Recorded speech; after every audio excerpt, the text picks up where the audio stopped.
can't take it anymore. Rubbing my aching back, I mustered the courage to speak up to Carter. I really was at my wit's end, and I thought that if I kept taking care of the child and doing household chores on my own any longer, I'd break down. However, Carter neither comforted me nor showed any compassion. Instead, he glared at me and said, "What? Don't you dare slack off on taking care of the kid and the chores. If you're gonna whine, I'll divorce you and kick you out." Seeing Carter shout those words in disdain, my world went dark. There's no love left in him for me. If things don't go his way, he considers me expendable, I guess. Holding back the anger boiling up from deep within, I felt something inside of me withdrawing. I can't stand being with this man any longer. I stared at Carter intently, making a pivotal decision. My name is Catherine Sawyer, 41 years old. I live with my husband Carter and our 5-year-old daughter, Evelyn. Originally, I used to work as a temporary staff, hopping from one company to another. But after marrying Carter, I became a full-time housewife. Being a temporary staff without any special skills and having never married, I was anxious about my future. So, I had no complaints about settling down as a housewife after marriage. I've always enjoyed housework, so transitioning into a household role was easy for me. Carter and I got married 5 years ago. It was a late marriage for both of us, but we were blessed with a daughter shortly after. Carter, a public servant, seemed like the perfect match for me. We first met at a local bar we both frequented. My workplace was near the city hall, and Carter and I had bumped into each other at the bar a few times. At first, I just thought, oh, it's that guy again. But after a few encounters, Carter started the conversation. We often drank alone, so perhaps we felt some sort of connection. Carter, who worked in the public sector, was handsome and charismatic. It was surprising he hadn't married yet. When he proposed dating, I immediately said yes. I was actually worried that I might not meet someone else in the future. Most good men my age were already married, and I didn't have the courage to approach younger men. That's when I met Carter, and I quickly fell in love. Carter moved with grace and had a mysterious charm about him, making me think he must have been popular with the ladies in the past. "I'll definitely make you happy." "Yeah, sure." When Carter proposed to me after dating for 6 months, I immediately said yes. I had no doubt that this was the peak of our happiness. I wanted us to be that couple everyone would envy once we were married. Such dreams made me look forward to my life with Carter. I found out I was pregnant with our daughter about a month after our wedding. I quickly shared the news with Carter. I thought Carter would be pleased, but he seemed a bit down. "What's wrong? Aren't you happy?" "I mean, I am, but I'm just not good with kids." Carter looked apologetic as he confessed, but I thought, "Is that all?" and felt relieved.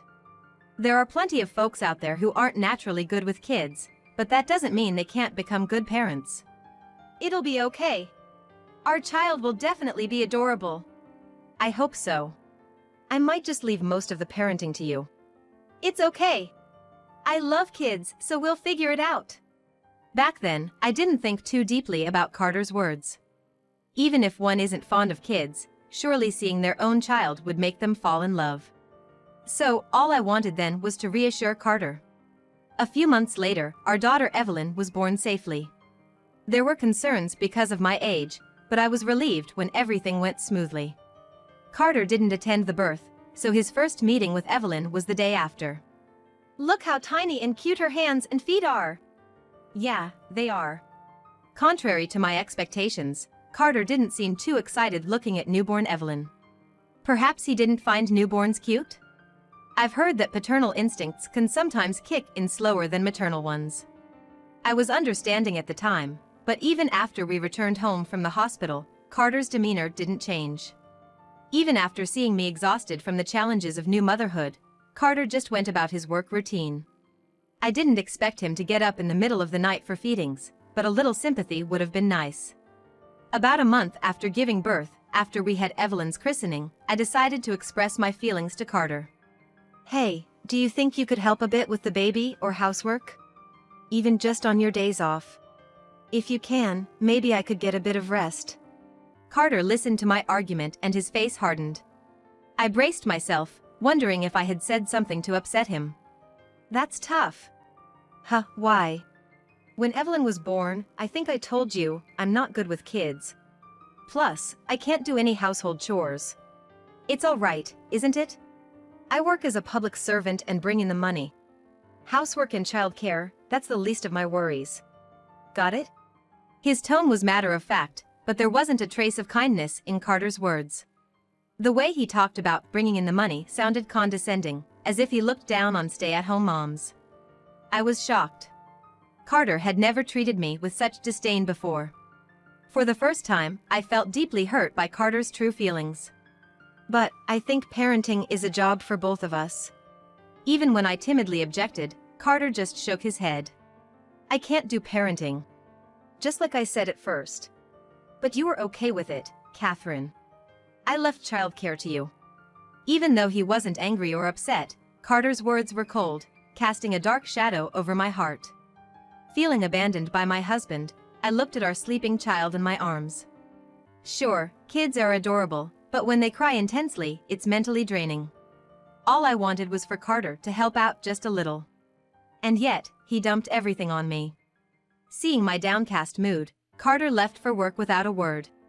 Before we got married, I used to wonder why such a great guy hadn't been married yet. Sure, Carter had a lot of charm as a man. But that was just as a romantic partner. When it came to family life, he turned out to be the kind of man you can't call great at all. It was my fault for not realizing this before marriage. Regretting it now won't help, especially when I have a newborn to care for. I can't just be left out on the streets. With unstoppable tears of frustration, I wondered what the future held for us. True to his word, Carter left all the household and child-rearing tasks to me and did nothing outside of his job. Even now, 5 years into our marriage, all he does is order me around, saying things like, "When's dinner? Clean this up for me." And he has become more authoritative than when we first got married. Sighing, I just followed Carter's instructions. Our daughter, now 4 years old, still requires a lot of attention. Even though I put her in preschool, I was too busy with household chores during those hours, with no time to take a break. But to Carter, it seemed like I, not working, was indulging by leaving Evelyn at daycare, and his demands on me grew stronger day by day. Then, one day happened. We had planned to go watch the sports day at Evelyn's kindergarten together, but on the day, Carter said, "I can't make it after all." Why not? I was called to work suddenly. So, sorry, you'll have to go on your own. Really? Working on a Sunday, even though he's a public servant? I couldn't help but wonder, but there wasn't much I could do about it. I went to the sports day all by myself. From that day on, Carter often started to leave the house saying, "I'm swamped." Since he started staying out even on weekends, I decided to visit my parents' home after a long time. I was tired of keeping Evelyn company all by myself, and I thought Evelyn might want to see her grandparents. Once home, I discussed the situation with my mother. We've always been close and could talk about anything. As soon as I saw my mother's face, I just started to spill. Carter doesn't help with any chores or with Evelyn. And recently, he's gone somewhere on his days off. He doesn't come back all day. It's hard on Evelyn. Really? Do you think it's okay? It's not okay. I wish he'd be more responsible. But since he's the one working, I can't really talk back. Not that. I was wondering if Carter might be having an affair. An affair? I initially denied my mother's suggestion of Carter cheating. But when I thought about it, I had no way of knowing what he was really doing when he wasn't at home. I hate to bring this up. Maybe keep an eye out and see? Yeah, I will. 2 days later, on Monday, Evelyn and I left my parents' place and returned home. I had let Carter know we were visiting my parents, so he was probably already at work. We arrived home just before noon. When I opened the door, a smoky smell hit my nose. Mom, it stinks. What's this smell? Could it be cigarettes? That familiar tobacco smell I occasionally catch in the city was somehow filling my house. Didn't have to think twice, it was Carter. But Carter never smoked in front of me before. It had been that way since we first met. Could it be that he'd been smoking outside all this time? It's the only explanation. I opened all the windows in the house to air it out.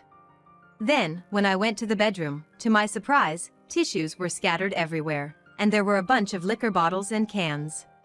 On top of that, I could faintly smell perfume. The word affair that my mother mentioned started to cross my mind. Could he really be cheating? But why would he leave the room in such a mess? It's as if he's practically asking me to suspect him. Carter must have brought another woman into our home while I was away. The work he mentioned was just a lie. He couldn't even clean up properly to cover up his tracks. Knowing this, my frustration grew. I was lost in thought, sitting on the living room couch, when Evelyn's words about being hungry snapped me back to reality. Right, I can't stay like this. I have to find out if he's really cheating. While preparing lunch, I planned my next move. After lunch, I immediately hired a private investigator to check on Carter. It was costly, but if they could confirm his infidelity, it'd be worth it. 2 weeks later, the PI contacted me. The verdict was damning. Apparently, Carter had been seeing a young woman who worked at a bar near the place we first met. She was 20 years younger than him. Given Carter's charm, it wasn't surprising that even a younger woman could fall for him. I had once too. But I never thought Carter could be such a lowlife. Holding the evidence from the investigator, I filled out the divorce papers without hesitation. Staying with Carter would only bring pain to both Evelyn and me. It's heartbreaking for Evelyn, but I have to step up for her sake. Having prepared for divorce, I was waiting for the right moment to bring it up with Carter. However, for some reason, Carter didn't show any signs of infidelity for a while. In the meantime, I got busy with parent-teacher meetings and school events for preschool, and found it harder to keep up with the household chores. One day, when I served dinner using store-bought sides, Carter suddenly got angry. "What's this? Can't you make a proper dinner?" He slammed his fork on the table, shouting with a clearly annoyed face. Evelyn, who was eating with us, jumped in surprise. "I'm sorry. But lately, I've been so busy. My back's been hurting too. Can't you help out just a little?" I asked, hoping against hope, but Carter just glared at me. "I can't take this anymore." Rubbing my aching back, I mustered the courage to speak up to Carter. I really was at my wit's end, and I thought that if I kept taking care of the child and doing household chores on my own any longer, I'd break down. However, Carter neither comforted me nor showed any compassion. Instead, he glared at me and said, "What? Don't you dare slack off on taking care of the kid and the chores. If you're gonna whine, I'll divorce you and kick you out." Seeing Carter shout those words in disdain, my world went dark. There's no love left in him for me. If things don't go his way, he considers me expendable, I guess. Holding back the anger boiling up from deep within, I felt something inside of me withdrawing. I can't stand being with this man any longer. I stared at Carter intently, making a pivotal decision. "I understand." I swiftly rose from the chair and told him, "I'm getting a divorce and leaving." Staring at me, Carter gulped, but quickly recovered his demeanor and snorted. "As you wish." He spat out and stretched as if feeling liberated. I stared coldly at Carter. I hastily packed my essentials into a carry-on bag, setting dinner aside. Anticipating something like this, I had already sent both Evelyn's and my clothes to my parents' house. So, I was able to prepare in no time. "Evelyn, we're leaving." Without a word, Evelyn stood up and followed me. I truly felt sorry for her, but staying with Carter wasn't good for her upbringing. With a heavy heart, I took Evelyn by the hand. "Hey, are you serious? It's on you, whatever happens. You ain't even working, so what's your plan?" I left the house without answering Carter's question. As I was about to close the front door, I thought I heard him click his tongue, but I ignored it. He's probably going to live with that woman he is having an affair with. He might even be relieved that I brought up the breakup. Though it pained me to think I was playing into Carter's hands, it couldn't be helped. "Evelyn, wanna go to Grandma's?" "Yeah." It seemed like Evelyn, despite being a child, grasped the situation. She had grown to be so independent. Thankfully, she wasn't much influenced by Carter, who never took part in parenting. I returned to my parents' house with Evelyn. My parents welcomed us warmly. My father was furious at Carter, but he calmed down when I intervened. I just can't stand that guy. Got any plans? Yeah. I'm gonna file the divorce tomorrow and consult a lawyer. Knowing that I was going to take the appropriate measures to discipline them, my parents seemed relieved. Evelyn was playing happily with her grandparents, probably glad she could visit them. The next day, after I filed for divorce, I finally felt a weight lifted off my shoulders. Now, Carter and I are nothing more than strangers. All I want now is the child support from him. It was 3 days after I left the house when I got a call from Carter. At first, I thought it'd be a hassle and ignored it, but he kept calling every few minutes. Finally, annoyed, I decided to settle things and answer. Hello? Catherine, where the hell are you? Hurry up and make my dinner. Out of the blue, he's yelling about dinner? What's he talking about? I calmly said to Carter. You know we're divorced, right? Why would I make dinner for my ex-husband? What? Divorced? I don't accept that. Just get back home now. You're probably at your folks' place, aren't ya? Sure, I'm at my folks', but there's no way I'm thinking of going back to the house with Carter. After all, since we're divorced, it's not my home anymore. Listen, Carter, did you hear what I said? Our divorce is official. Whether you accept it or not, it doesn't matter. What? It seemed like it finally sunk in for Carter as he muttered, divorce. Official. That's right. So, now you and I are just strangers. There's no reason for me to cook for you. But this is problematic. I can't eat anything but the meals you make. I can't stomach eating out or convenience store food. That's true. Carter always preferred home-cooked meals and never ate takeout or convenience store food. But that doesn't mean a divorced wife should make him food. You should ask that woman you've been seeing to make you dinner. When I brought up his affair, Carter gasped in surprise. He probably didn't realize I knew about it. How did you find out about that? I had a hunch for a while and hired a private investigator. She works at a bar, right? Only 25, I heard? Her name's Ashley Thompson. Maybe if she cooks for you, everything will be solved. Hearing the woman's name from me, Carter was shocked and at a loss for words. I pressed on further. I've been noticing you're out of the house a lot recently, but I never imagined you'd be cheating. Were you out with another woman even on Evelyn's sports day?